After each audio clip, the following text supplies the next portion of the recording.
Kyle Kulinski said, what? Oh, yeah. Everybody in our chat is melting down. What is it? What is it with Kyle? What did he say? Guys, what? What did Kyle say? I mean, they have every right. We asked them such a question in the title. He said, what?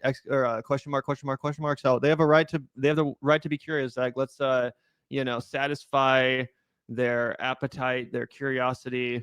Let's take a look because, yeah, the podcast got brought up, bro, on Secular Talks. A few people sent us this. I was very surprised. But I'm not that surprised. We've had Kyle on the show multiple times. We consider him a friend of the show. So I was definitely excited to see the context in which the Vanguard got brought up. Oh, yeah, absolutely. And he just hit 2 million subs, which is absolutely insane to think about. I think when I started watching Kyle, he had probably like 850,000 subscribers. I don't know how many he had when you started watching, probably less than that. So it is insane to see this dude grow to such a prominence on YouTube. Yeah, congrats to Kyle on 2 million subs. That's absolutely insane. It's been quite a journey. I still remember when he hit 1 million, it was yesterday. And that was crazy. So, yeah, pretty insane. But let's take a look because, again, the Vanguard name dropped on Secular Talk. Happy. And now when you say, hey, maybe we should only go after the criminals, that's the reaction from your own fans. Oh, by the way, and this is... in case anyone's not familiar, this is within the video. Joe Rogan wants you to forget he rode Trump's meat raw, which is a 10 out of 10 title, by the way. But yeah, just in case, he's talking about Joe Rogan. The Vanguard guys made a great point. They said this is like him and Duncan Trussell trying to recapture the old magic. This is back when Rogan was the most relevant he's ever been. He was like the king of online media, the king of the podcast world. And back then, he went on this famous rant, but it didn't ring as hollow because back then he had never endorsed Trump. In fact, he had supported Bernie. And so somebody who supports Bernie doing this rant, well, that makes perfect sense. But then this same guy, keep this in mind, guys, this is so important. This same guy from this rant that you're about to watch from, I think, 2018, he went on to endorse Trump and coddle his nuts. A lot of people online talking about this immigrant issue, and they either don't have kids or they don't think it could happen to their kids. Their idea is, hey, shouldn't have fucking come over here. You get those kind of people. Broke the law. Shouldn't have fucking come over here if your kid, you didn't want to get your kids separated. If you were in the presence of a woman who came over here from Guatemala and she's poor and she's starving and they're taking her baby away and she's wailing and screaming from a primal place in her DNA that the one thing she loves more than anything is being taken away. A baby. Yeah. If that doesn't freak you the fuck out, you're not a part of the team, man. You're missing it. You're missing it. What are we here for? We're here for 100 years of whatever. That's what we're here for. If you want to spend 100 years saying, hey, you should have fucking broke the law, I don't want you on the team. You're an asshole, right? And I don't give a fuck if you're right or left. I don't care if you're religious or I don't care if you're an atheist. It's hilarious too because he's in this clip from like 5 years ago. He's literally describing everyone that's currently now his audience. If you look at the comment section under the most recent Duncan Trussell episode, it's a bunch of people saying all these things that Rogan is like mocking as totally cruel and heartless and beneath humanity. Saying that you're a total asshole. You're not on our fucking team. You're not on Team Human, essentially. If you could justify this or celebrate it or basically do anything other than condemn it. And of course, unfortunately, that also applies to Joe himself because then he, helped to enable that person to get back into the White House and keep doing the same thing, but even worse, be even more cruel, rip even more families apart, deport even more innocent people, some of which were like, just attending their fucking kids' graduation and shit like that, which is just disgusting and sickening. But again, he's literally describing his own fucking audience. And it's like deja vu because this clip circulated in the lead up to the 2024 election, in the aftermath, and maybe even in the build up to him interviewing Donald Trump on his show after it was clear he was going to support him, after he'd said a bunch of negative things about Tim Walz and Kamala Harris on his podcast, right? We all saw this clip going viral. Gavin and I reacted to it on the show. We were like, what happened to that Joe Rogan, right? And then he had none of that humanity. He was one of the guys that was not on the fucking team anymore. It was like, oh, because of my short-term interests as a very, very, very wealthy and deeply privileged man, I'm going to go ahead and make sure that I get even more rich than look out for any of these people that are so much more vulnerable than me. And he's from Los Angeles, man. That's the thing. Maybe he's not from Los Angeles. He's from Boston, but he lived in LA for a long time. That's where he lived when the podcast was good. And you're around so many people who aren't documented when you live in LA, right? When you're grow up in close to the border, you're just going to meet a lot of people who aren't documented. You have to be crazy to think that all of these people are criminals or that there's something wrong with them or that they're any different than you and me. They just want to live and have a good life and try and do better for the next generation. All of these things that Joe Rogan claims to care about. That was the other shocking thing about this, Gavin.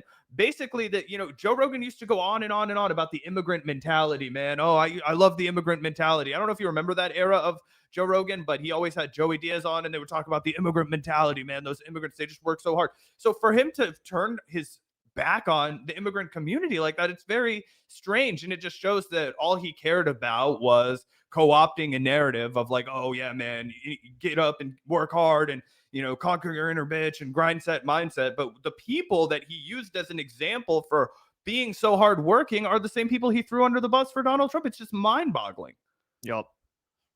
If that's what you support, you're an asshole, and we don't want you on our team. Okay, so but if you agree with certain economic policies that I don't agree with, and we could have a discussion about it, we can figure out why you agree, and we can figure out why people are allowing all of this money to get into politics. Why are we allowing all these special interest groups and lobbyists to interfere with our laws and influence our politicians and create all this shit that we don't want? Well, here's the number one reason. You can't just vote online. You can't just vote. It's not one person, one vote. You get the gist of it. Some people might watch this segment and might say to me, well, Kyle, what the fuck? At least he's breaking with Trump now. So why don't you just accept it? Well, here's the problem, right? In the midst of doing this rant that he just did, saying something that's like more pro-immigration than anti-immigration, that's great. But you'll notice something. There is never a direct Trump call-out. It doesn't happen. It doesn't happen because he's in the club. He's in the inner circle. Like I said, he was at the inauguration. He's buddy-buddy with all these people who are like top officials. He had J.D. Vance on. He had Trump on. He's Dana White is his boss, but also his friend. And Dana White is one of the biggest Trump supporters in the world. And so he doesn't have it in him to do a clean, hard break and say, look, I fucked up. We should have supported Kamala. She would have been way better than this. Donald Trump is a charlatan and a con man and a fraud. Here's how we fucking lied to you. He doesn't have that in him. And the reason why he doesn't have that in him is because of what we talked about the other day, Gavin, because he knows all of the reasonable people like us, like Kyle, who were all former fans, right? When I became a hardcore Kyle Kulinski fan, it was after the first time he went on Rogan, and I was like, damn, this guy rocks. I'm going to listen to him a lot. You know what I mean? But all of us normal people have been totally disenfranchised. So if he does turn around and start shitting on Trump and talking about how he should have supported Kamala, his remaining base is gone. Yep.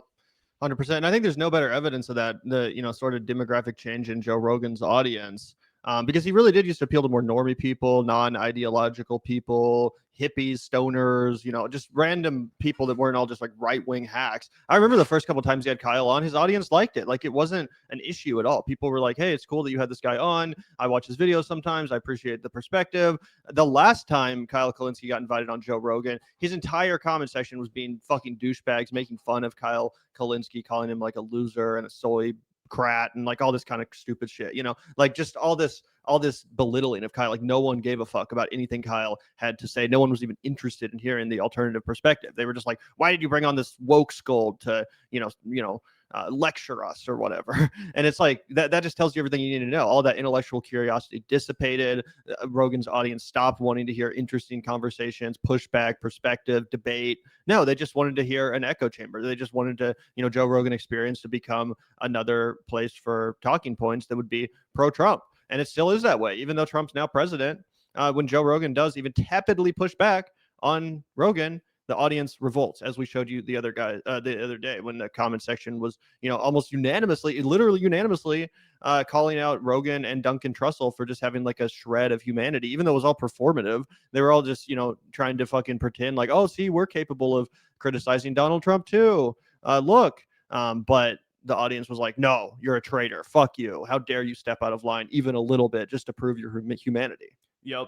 The other thing I think is worth pointing out is he talks about how Joe Rogan doesn't ever have the balls to directly name Donald Trump in his criticism. He'll always talk about how these things are bad, or, oh, I can't believe this is happening, right? But he doesn't ever come out and be like, this is bullshit. This is Trump's fault. What the hell, Trump? Trump lied. He doesn't include Donald Trump's name in his criticism, and neither does Marjorie Taylor Greene. Marjorie Taylor Greene has been making the rounds recently, being very critical of a lot of the decisions that Donald Trump is making, but she too doesn't ever actually say, oh, Donald Trump fucked this up or Donald Trump made a mistake here. She'll talk about the people around him in his administration bungling things. She'll talk about Congress and, weak Republican men bungling things and making it so that nothing gets done. But she never, ever calls out Donald Trump, because I think that it's like an unspoken rule where once you do that, then you're off the list for good. Like, you can never come back from it unless you're Elon Musk and you have billions of dollars to give him. Yep, 100%.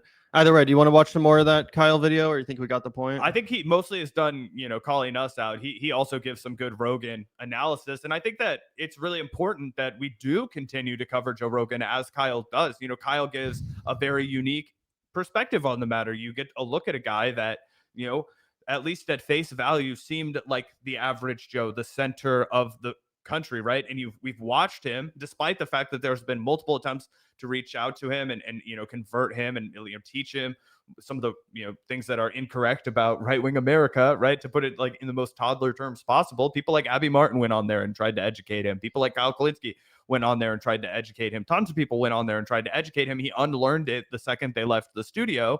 And he has decided to allow his greed and his narcissism and his desire to be this, cult leader figure to run him down the worst kind of rabbit hole. And, Kyle saw the belly of the beast, and we were fans of him as well at our most vulnerable time as like 18, 19, 20-year-old kids. It was like Joe Rogan was considered to be like the fucking man by a lot of people I knew. Yep, 100%. Also, I saw a bunch of people apparently missed the actual quote. So let me play that for everyone once more, and then we'll move on. Cool. And now when you say, hey, make for the criminals, that's the reaction from your own fans. And this is, the Vanguard guys made a great point. They said this is like him and Duncan Trussell trying to recapture the old magic. This is back when Rogan was the most relevant he's ever been. Yeah, so there it is, just in case anyone missed it. He was basically just saying, the Vanguard made a pretty good point about how, Joe Rogan just had Duncan Trussell on to try to recapture the old magic, specifically in the wake of that elephant graveyard video, which put them both on blast. That's a fantastic video. You guys should all check it out. But yeah, it was very clear that in the wake of the backlash that video created, Rogan, called up Duncan Trussell and was like, hey, we're not going to actually talk about this. We're not going to actually respond to the criticism in a substantive way, but let's get together and it'll just be like, the old times. Unfortunately, that only made things worse for Joe Rogan and Duncan Trussell, because not only did it give Elephant Graveyard a bunch of new material to work with, I'm sure he's already, doing a whole new video based on that podcast, but it also created a huge backlash from Rogan's audience that was like, what the fuck? Like, why are you capitulating? That's what they saw it as. They saw it as Rogan and Duncan capitulating to all these criticisms of people like not just Elephant Graveyard, but all the comedians we've been showing you guys that are shitting all over the Austin comedy scene and don't want to associate with it anymore because it's a bunch of hack bullshit where people just say offensive crap to get a reaction, right? So it's no longer cool to be part of that.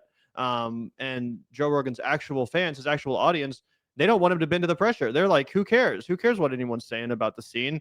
We like you for this. But now Rogan wants that approval from people that aren't just his stupid, pathetic audience members. So there's like this, tug of war going on, a real battle between is like, am I going to give my audience what they want? Or am I going to be respected by the rest of society? Which one are you going to choose? I think the jury's still out, but I do think there is one last test, right? If he fails this one last test, a lot of people failing it, guys. A lot of people, if you'd asked me and Gavin 8 months ago, 6 months ago, would they fail this test? We'd be like, no, you're not going to fail that test, not unless something crazy happens. And then they went on, and what did they do? They failed the test, everyone. And that test, very simple test. Are you going to chum it up with Nick Fuentes? Are you going to have Nick Fuentes on your show, break bread with the guy? Are you going to try and signal to his groiper audience you're one of them? Or is he going to break, and is he going to try, probably fail, but try to worm his way back into the more mainstream good graces in this country, Gavin? I mean, I think he already is. He already is trying to do that. That's what I just described, which is creating the backlash from his audience. But like, that's what I'm saying. Do you think he learns from that, or do you think he doubles down? I mean, I think he's going to kind of just try to walk this line where he's like, sort of enlightened centrist bullshit where it's like, I'm willing to critique the craziness of the trans ideology, but then I'm also able to, push back on Trump. He just kind of wants to have it both ways, I think. So you don't think he'll have Nick Fuentes on? No. Okay. I don't think he will. I at this point, I don't know if I'd be surprised. Like if it was like Nick Fuentes on Rogan, I could just see that like shit-eating grin on Nick Fuentes' face as he sits across from, hi, Joe. Obviously, Hi. he wants it. Yeah. I just don't think Joe Rogan's going to entertain that. Yeah. I guess things would have to get worse for Joe. He'd have to, get really, really desperate. But I don't know, just Candace Owens exploding in popularity. There's one way or another. Do you think he'd have Candace back on? Yeah, I think he probably would. I mean, I guess. Yeah, probably. I just think he's running out of options. Yeah. I mean, as we've been talking about, his relevance is in decline. His videos aren't getting as much attention as they do. Like the only time he really does get a lot of views is if he has someone like, Matthew McConaughey or Charlie Sheen on, and then they just kind of like, it's not really super political. Actually, the only reason the Charlie Sheen one did as well as it did is because it's the one where the Charlie Kirk news broke while they were podcasting about it. So I don't even know if that one would have gotten as many views as it got if it weren't for that. How well did it do? Like really well. It had like 10 million views or more just because of that though. Which is crazy though, because that used to be like standard par for the course for Joe. Yeah, exactly. So, but that's what I'm saying. Like, it does take someone big for him to even get a lot of views anymore. Most people don't really seem to care if he just has on some like one of his friends or some other stupid Austin comic.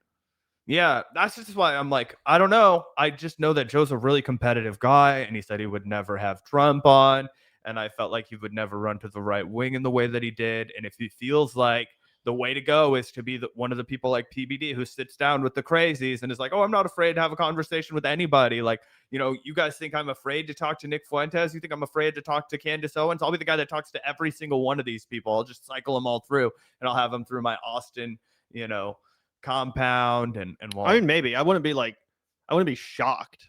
It's not like I would be like totally fucking, mind blown if he had Nick Fuentes on. I'm just saying I don't necessarily predict it. Yeah, I hear you. Anyway, pretty cool to get a shout out from Kyle. Yeah, shout out to Kyle for the shout out.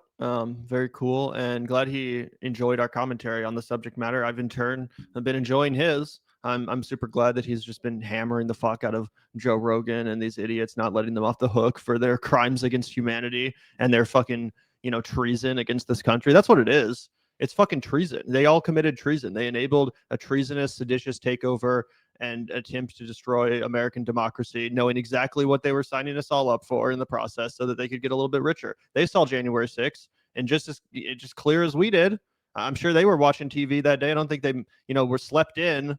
They knew what the fuck was going to happen. They knew that Trump was going to try to run again in 2028, which he will. They all fucking committed treason and threw us under the bus of all of American society, all of American democracy, so that they could fucking, so Dana White would be like nicer to him. Or it's just genuinely pathetic. Yeah. Yeah. Especially for a guy that was so rich, already had so much. It has to be pathological, that greed drive, the Gordon Gekko type deal. But either way, it is crazy that Kyle watches our show sometimes. Sometimes that's pretty trippy to think about. Kyle was the first podcaster in the lane that I would consider directly our lane that I like fucking watch, which I say all the time, but in case anybody didn't know, it's wildly likes our show. Shout out to you, Kyle. Yep, 100%. I mean, for me, it was Kyle and TYT, ironically, given the trajectory that they've been on, that we've spent so much time commenting on. But, obviously, as much as I liked TYT at the time, to me, it was Kyle that made it be like, oh, this is possible. Obviously, I didn't think I would ever be in a studio in fucking LA or wherever the fuck the Young Turks Poly Market studio is. But Kyle, he was like the first real inspiration where it's like, oh, we could fucking do this. We can just sit here and talk. And if we give, decent enough commentary, we'll develop a community. So shout out to Kyle, obviously one of the biggest, inspirations on YouTube. He continues to be on point. I continue to just be so inspired by the fact that he doesn't give a fuck about, basically he's just like on his own mission. He says what he says. He does what he does. He does it all in his own terms. 100%. And we even had Kyle on back in the day. One of the first times we had him on, we were like, Kyle, like, do you have any plans to like live stream? Like, do you have any ideas for how you're going to adapt and, change and keep your show relevant as the whole landscape on YouTube is shifting? And he was like, I'm just going to keep doing my show exactly how I do it. I think I'm going to change nothing about it. And I'm going to just keep doing it my way like I always have. And I think people will fuck with that no matter what happens with the rest of the world. They'll know that, hey, it's Secular Talk. We do it the same way. This is how I do it. And he's kept his promise, and he's grown just fabulously, just tremendously. It's so cool to watch. Yeah, again, shout out to him on the 2 million subs. Super cool to see. Leaving Jimmy Dore in the fucking dust, that piece of shit. At least I'm pretty sure. Let's see where Jimmy's at these days. Oh yeah, there's no way that Jimmy has 2 million. I would put Jimmy at like 1.5 million. Yeah. 1.66 mil. Yeah. What a loser. Because I remember that time period where you're talking about when we had him on and we were like, kind of like offering some advice, maybe you should start live streaming. That was when Kyle was losing subs. Yeah. It's hard to imagine now because he just hit 2 million and he's gaining every day. But that was at the time where, he was really taking a beating from the piece of shit asshole that is Jimmy Dore. Everybody did. This was when the whole like anti-vax shit was really popping off. It was never like, it was like the whole like, Bernie Sanders is a sellout was like, super hot. AOC sucks. And the vaccine is, you shouldn't take it. Like that was what was taking over the whole space. And Kyle held to his fucking guns. He said, this is stupid. This is a fad. I'm not going to chase this dumb trend like Jimmy Dore did.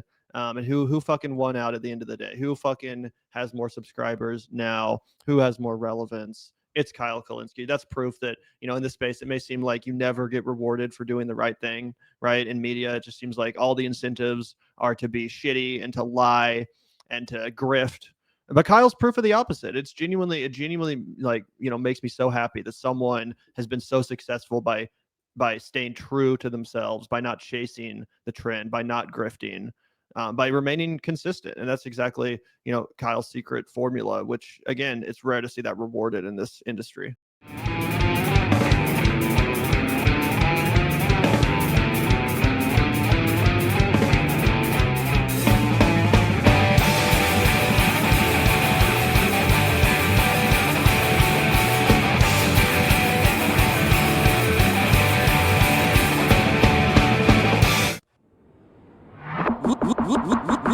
Look out the door if you hear an ambulance.